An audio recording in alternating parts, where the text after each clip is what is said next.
राधे राधे दोस्तों, श्री कुंज बिहारी श्री हरदास राधा की सखी चैनल पर आप सभी का बहुत बहुत स्वागत है। आज मैं आपके लिए पापमोचनी एकादशी का व्रत कथा लेकर आई हूँ, तो आप ज़रूर सुनिएगा इसे। और मेरे वीडियो अगर आपको अच्छी लगे तो इसे सब्सक्राइब कीजिएगा, लाइक कीजिएगा और शेयर कीजिएगा। चलिए आइए शुरू करते हैं।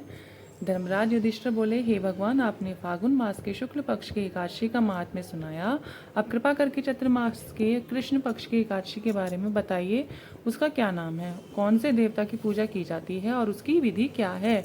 भगवान कृष्ण कहने लगे कि हे राजन, यही प्रश्न एक समय राजा मंधातने लोशम ऋषि से पूछा था और जो कुछ उन्होंने उत्तर दिया था वही मैं तुमसे कहता हूँ। लोमश ऋषि कहने लगे, हे राजन, इस एकादशी का नाम पापमोचनी है। इसके करने से अनेक पाप नष्ट हो जाते हैं। अब इसकी कथा सुनो।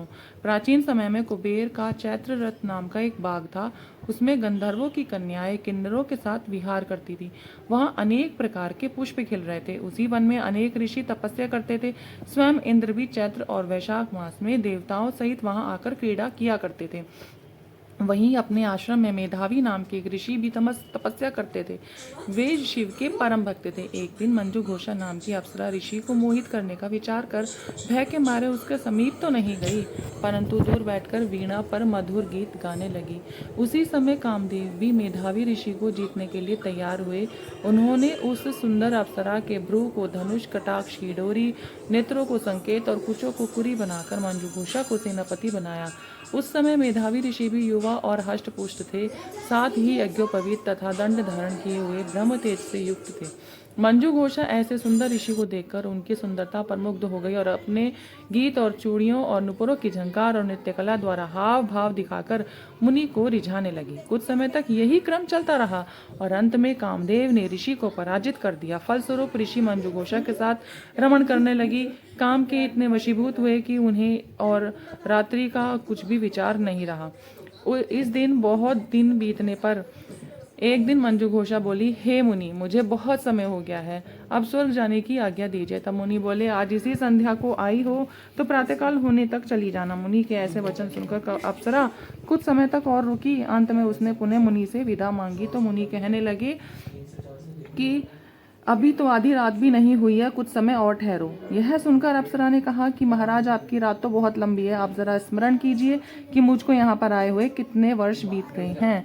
उस अप्सरा की यह बात सुनकर मुनि ने समय का विचार किया तो ज्ञात हुआ कि अप्सरा के साथ रमण करते हुए उनको 57 वर्ष 7 मास और 3 दिन बीत गए। ज्ञान होते ही वह अप्सरा उनको काल के समान प्रतीत हुई। मुनि अत्यंत क्रोधित हुए और उनकी आंखों से ज्वाला उत्पन्न होने लगी। वे बोले, मेरे कठिन परिश्रम से की हुई तपस्या का तूने नष्ट कर दिया। तू महापापिनी और दुराचारिणी है, तुझको धिक्कार है, तूने मेरे साथ घात किया है, इसलिए मैं तुझे श्राप देता हूँ कि तू पिशाचिनी हो जा। मुनि के श्राप से मंजू घोषा तत्क्षण पिशाचिनी हो गई। फिर वह भयभीत होकर मुनि से प्रार्थना करने लगी कि हे महाराज, इस श्राप का किसी प्रकार निवारण कीजिए। अप्सरा के दीन वचन सुनकर मुनि बोले कि अरे दुष्ट, यद्यपि तूने मेरा बहुत अनिष्ट किया है, फिर भी मैं तुझे श्राप से मुक्त होने का उपाय बतलाता हूँ। चैत्र मास के कृष्ण पक्ष की एकादशी का नाम पापमोचनी है और वह सब प्रकार के पापों का नाश करने वाली है। उसका व्रत करने से पिशाच योनि से तेरी मुक्ति होगी। ऐसा कहकर मेधावी ऋषि अपने पिता च्यवन ऋषि के आश्रम में चले गए। मेधावी को देखकर च्यवन ऋषि कहने लगे कि अरे पुत्र, तूने ऐसा क्या अनर्थ किया जिससे तेरा सारा पुण्य क्षीण हो गया। तब मेधावी बोले, हे पिताजी, मैंने एक अप्सरा के साथ रमण करके घोर पाप किया है। अब आप इस पाप से छूटने का उपाय बतलाइए।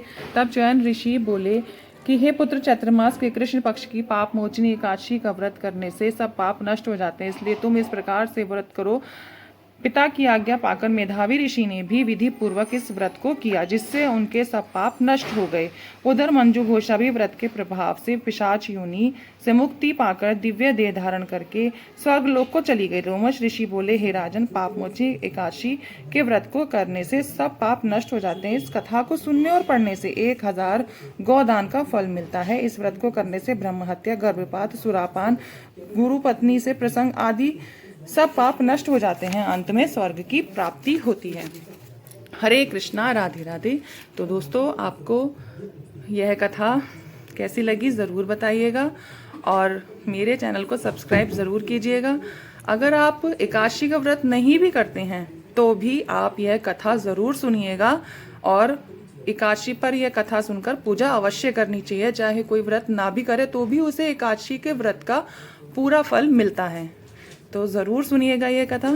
ठीक, हरे कृष्णा, राधे राधे।